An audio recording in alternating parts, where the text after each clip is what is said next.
Hello everyone. In this video, I will talk about the conservation of linear momentum. And I will explain the concept of conservation of linear momentum with an example. I will solve an example about the conservation. So, what is the conservation of a linear momentum? When a collision takes place in a system between two objects, when the total linear momentum of this system remains constant in magnitude and direction, I can say that I have a conservation of linear momentum. Let's consider this example. A system of two mass. I will take two masses. This is the mass 1. This is the object 1. Okay. It's moving to the right with an initial velocity, v1. I will write v1i, initial velocity to the right.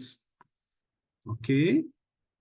At the same time, I have another mass, another object with mass m2. This is m1. So I have m1 v1i. I means initial, moving to the right, and another object with mass m2, another object number 2 with mass m2, and it's moving to the left with a velocity v2 initial, v2i. So these two masses will of course collide, and I will obtain a final situation. It means after the collision. This is initial collision, but now I will represent again the situation. This is before collision,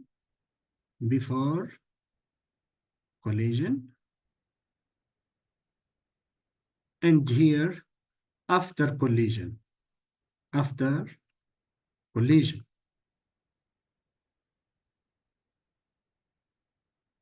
Here I have the mass after collision, the object 1 with mass m1 will move to the left with a velocity. I will make this velocity v1f. F means final velocity, v1. For example, equal to 2 meters per second. This is the final velocity. However, the object number 2,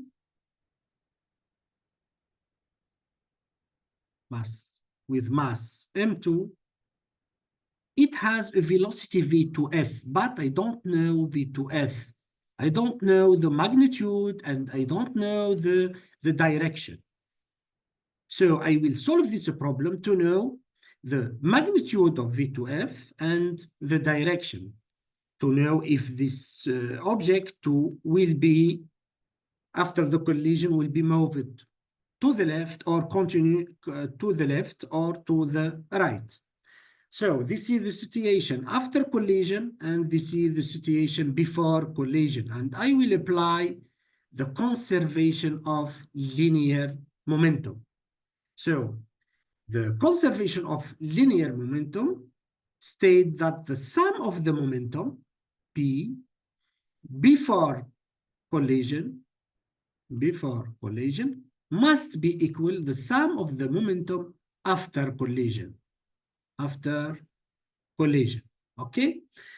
But to calculate the momentum of each mass, of each object, before or after, I have to choose a direction, an arbitrary direction. So for example, if I will select this direction to the, for example, to the right as positive direction. So all velocity with this direction will be positive value, And if the velocity is like v2I is in opposite direction with my arbitrary direction, I will consider a negative value. So I will give the value of each component here. M1, for example, I will take M1 equal 200 gram. V1A is equal to 3 meters per second. V1I initial velocity is 3 meters per second for object 1. For object 2, same, I will consider the same mass, M2, 200 gram. Okay. And the velocity, V2I, is also equal to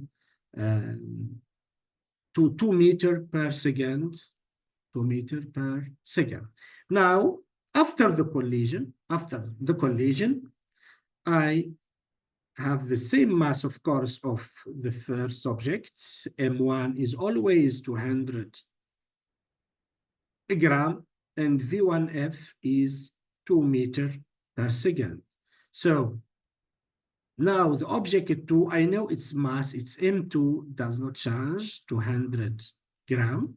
However, I don't know V2F, what is its velocity. And I will calculate this velocity and recognize its direction. So I will apply the conservation of linear momentum. This is the rule.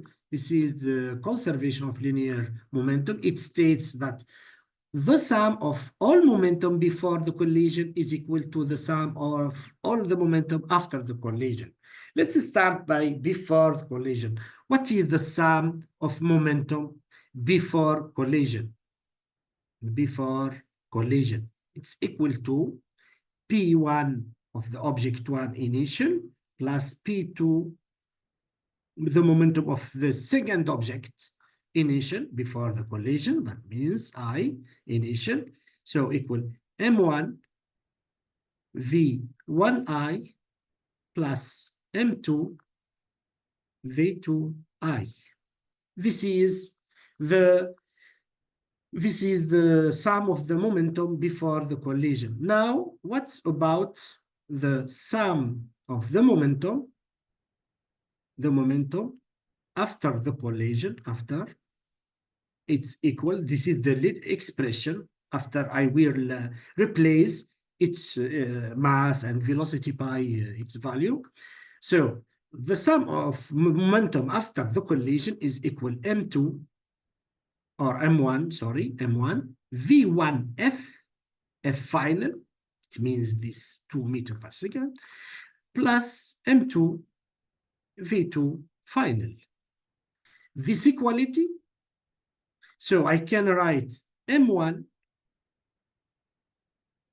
V1I, plus M2, V2I is equal to M1, V1F plus M2, V2F. Now, this is the expression of my principle of conservation of linear momentum. This is the relation. This relation, I will calculate V2F using this expression. So here I will use this part here. For example, here.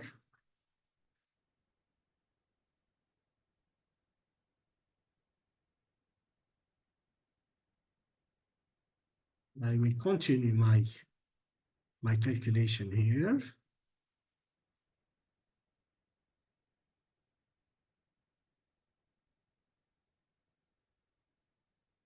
Sorry.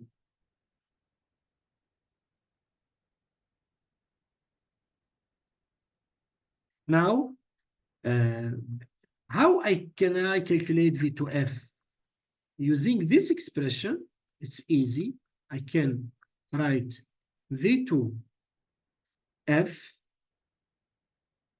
is equal all this term M1 V1I plus M2 V2I minus M1 V1F, and all these is divided by M2. This is the expression of V2F. Now I will calculate it. I will calculate this value. So what is M1? M1 is 200 grams, so is equal 0.2 kilogram. V1I, this is the velocity of the object one at its initial state. So it's 3 meters per second. And don't forget that I have selected a positive direction. This is my positive direction. So all velocity directed with this direction is positive. So here V1 is with this direction. So the 3 meters per second, I will take 3 meters per second without adding any negative sign, plus M2, V2I, M2 also 0.2 kilogram, multiplied by the velocity. The second velocity is 2 meters per second, but this 2 meters per second is oriented to the left, and my positive direction is to the right. So I will write here -2, -2. Okay, minus, this is the minus of the expression, minus M1 V1F. M1 is 0.2 kilogram, multiplied by, what is V1F? What is V1F? V1F is the final velocity. It's 2 meters per second to the left. However, my orientation is to the right. So this velocity, I will add a minus here. So -2, -2. And divided by M2, divided by 0.2. So this is equal to, I have here 0.2, 0.3, I have 0.6 minus plus minus 0.4. And here I have minus and minus, so plus 0.4 divided by 0.2. I can simplify by this minus 0.4 and plus 0.4. And the final result is 0.6 divided by 0.2 is equal 3 meters per second. It's a positive value. That means, this result means that the velocity after the collision of object 2 is oriented with, since it's positive, it's oriented with my direction. So this is V2F, and the value, its magnitude is 3 meters per second. So this exercise explains how we calculate a velocity, final velocity or initial velocity of one object, knowing the other velocity before and after. So I start by writing the principle of conservation of linear momentum, which is the sum of the momentum before collision must be equal to the sum of the momentum after collision. After that, I choose the direction, a positive direction, and pay attention. Every velocity with this positive direction must be positive here in my calculus. And if the direction is opposite to my arbitrary direction, like V2I, which is 2 meters, but I put here a minus, because if you see here, V2I is in opposite direction of my arbitrary direction. And after that, I can recognize V2F, which equal to 3 meters per second. Thank you very much for your attention. And don't forget to subscribe and to give your likes. Thank you very, very much. And I will explain in next video another example, using another example, I will also explain the conservation of linear momentum. Thank you very much.